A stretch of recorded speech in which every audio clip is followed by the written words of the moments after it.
मरासी, नशे की बात आई तो हम आपको एक चीज बताना चाहते हैं। जी आप हमारे चैनल के स्टेट हेड हैं जी और वो पीछे बैठे पत्रकार हैं चैनल के, जी ये भी पत्रकार जी। है। ये तीनों लोग हमको पकड़ के लाए यहाँ तम्बाकू छुड़वाने। अच्छा तीनों लोग बॉस है मेरे। अच्छा और तीनों लोग कहा कि क्योंकि बात हुई थी तो हमने ये कहा था कि प्रेमानंद महाराज जी का एकांतिक में मेरे को ले चलिए, और अगर वहाँ हमने छोड़ दिया महाराज, मैं जीवन में गुटखा मसाला कुछ नहीं और खाऊंगा। महाराज जी, इसकी प्लानिंग 1 साल से चल रही थी।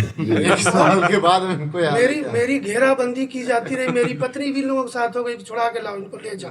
तो आज आप छोड़ने आए हो? महाराज जी प्राण चले जाए, आपकी बात है, हमारी बात नहीं है। ये दुपट्टा पहनो, तुम्हारा स्वागत है। और आज के बाद ये वचन दो कि मैं व्यसन नहीं करूंगा। नहीं करूंगा महाराज, हो गया? कतई नहीं करूंगा, बिल्कुल नहीं करूंगा, बिल्कुल। चाहे प्राण चले जाए मेरे। बिल्कुल बिल्कुल नहीं, भगवान सामर्थ्य भी देते हैं, भगवान सामर्थ्य। बिल्कुल बहुत। और ये देखिए महान लोग हैं जो आपको गलत मार्ग से। और इनको भरोसा है सर जी इनको महाराज जी भरोसा है कि अगर यहाँ हो गया जी तो जी। चाहे प्राण चले जाए, खाएगा नहीं। हाँ नहीं बिल्कुल, आप मत खाला, नहीं हमारी बेइज्जती करवा दोगे। महाराज प्राण चले जाए, चाहे ये स्थिति बन हाँ जाए, नहीं सर फट जाए, नहीं, ऐसा कुछ नहीं होगा, ऐसा कुछ नहीं होगा। हम भगवान के अविनाशी बच्चे हैं, हम जो चाहे वो कर सकते हैं।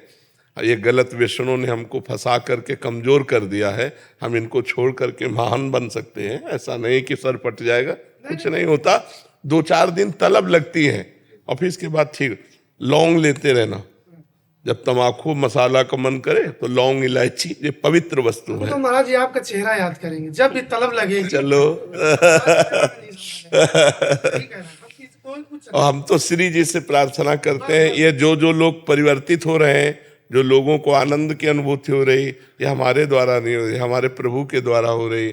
हम तो एक निमित्त मात्र हैं, करने वाले तो प्रभु हैं। आप महाराज बहुत बड़ा निमित्त है इस समय, हम आपको बतावे, हम कह रहे हैं ये लोग महान हमसे ज्यादा। बिल्कुल पकड़ के लाए, घेराबंदी करके लाए, जी, जी। चाहे जैसे भी हो कांतिक में ले जाना, क्योंकि इसका नशा छुड़ा। हाँ नहीं बिल्कुल महाराज जी हम लोग शासन में रहते हैं सर जी। हम आईपीएस देखते हैं, हम आईएएस देखते हैं, शासन में वहाँ सत्ता में बैठे कितने लोग महाराज जी, आपको कल्पना नहीं है। मैं अगर बौद्धिक स्तर पर जो बड़ा इंटेलेक्चुअल कहते हैं अपने आपको, पूरा प्रदेश चला रहे हैं, जी नौकरशाह हैं जी। वो सब महाराज जी आपके शिष्य हैं। और मनोभाव से हो सकता है कभी आपके पास ना, हाँ बिल्कुल कभी नहीं आएंगे आपके पास, बिल्कुल बिल्कुल। वो आपके परम भक्त हैं, जी जी बहुत परम भक्त। महाराज जी, हम लोग शासकीय पत्रकार हैं, ये हमारे सहयोगी हैं, वरिष्ठ हम महाराज कैमरामैन हैं, जी। इसलिए सब पकड़ के लाए हमको। हम एक आंख से दुनिया देखते हैं सर। और ये लोग कहेंगे एको ब्रह्मदत्ती औलाद से। एक आंख पर शासन के तमाम आईएएस आईपीएस आपके दर्शन के लिए तड़पते जी। हैं, रोज हमसे चर्चा करते हैं जी और चाहते हुए भी वो ना आ पाते हैं। जी जी जी। नहीं, जब श्री जी कृपा करेंगे ना, तभी संत समागम होता है। बिनु सत्संग विवेक न होई, राम कृपा बिनु सुलभ न सोई। भगवान जब कृपा करते हैं तो हमारा आपका संयोग होता है। महाराज जी, छोटा सवाल है, बतौर पत्रकार जब मैं इंटरव्यू करता हूँ सरकार के मंत्रियों से, जी तो सरकार के खिलाफ जाके सवाल नहीं पूछ पाता हूँ, इसके लिए क्या करूँ? जो एक इसमें इसमें एक बात हम आपसे कहते हैं कि आप सामने पदाधिकारी न देखें। अगर पद देखेंगे तो आप कमजोर हो जाएंगे। अगर सामने आप स्वयं प्रश्नकर्ता और आपका अधिकार है प्रश्न करने का, और उनको उत्तर देना ही पड़ेगा। बस आप केवल उत्तर देने वाला व्यक्ति देखिए। उस समय आप किस पदाधिकारी से बात कर रहे हैं, उसके पद की गरिमा को देख करके तो फिर आप प्रश्न नहीं कर सकते, क्योंकि आप डरेंगे।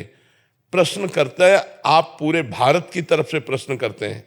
जब किसी अधिकारी से प्रश्न करते हैं तो उस समय वो एक व्यक्ति होता है जो भारतीय सेवा विधान में पद पर बैठा हुआ है, और आप संपूर्ण भारत के व्यक्तियों की तरफ से व्यक्तित्व से प्रश्न करते हैं, जिससे सबको संतुष्टता होती है। आपने ऐसा किया तो ऐसा क्यों किया?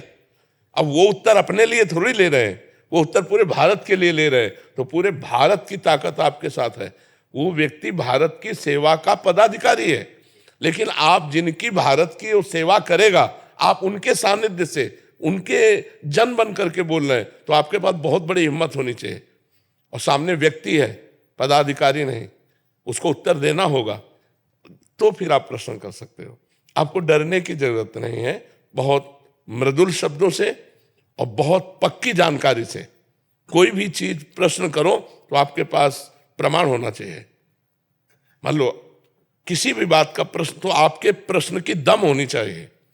ऐसा नहीं होना चाहिए कि प्रश्न में कहीं भी चूक हो। प्रश्न है, प्रमाणित है, आपने ऐसा किया तो क्यों किया? अक्सर मैं कोशिश करता हूँ कि सत्य और तथ्य के साथ ही सवाल पूछूं। हाँ, बिल्कुल बिल्कुल। और ये आज से भूल जाओ कि सामने कौन है। आप भारत की तरफ से पूरा भारत प्रश्न कर रहा है, मानो आप प्रश्न कर रहे हो, मानो पूरा भारत प्रश्न कर रहा है और पूरा भारत सुनेगा। तो आपको एक व्यक्ति से है जो उस भारत का सेवक है। हमारे भारत में कोई ऐसा पद नहीं जो स्वामी वाला पद हो। है कोई पद? राष्ट्रपति से लेकर के और एक साधारण सेवक तक पूरे भारत की सेवा करेगा। राष्ट्रपति की भी स्वामित्व पद है, लेकिन भारत की सेवा, सब भारत की सेवा को लेकर पद हैं, है नहीं? तो आप एक भारत के सेवक से प्रश्न कर रहे हैं और भारत की पूरी जनता आपके साथ है, तो आपको डरना नहीं चाहिए। बहुत मृदु शब्द हो, शब्दों का ये बातें हाथी पाइए और बातें हाथी पाओ। बात में ही हाथी के ऊपर बैठा दिया जाएगा, बात में ही हाथी के नीचे गिरा दिया जाएगा। तो हमारी जो बात हो बड़ी सम्मान और तथ्य के साथ जब हम बोलेंगे, तो जो अब ये तो आंख से देख ही रहे हैं, उसमें अब वो जैसी हरकत करेगा पूरा सबके सामने आ जाएगा।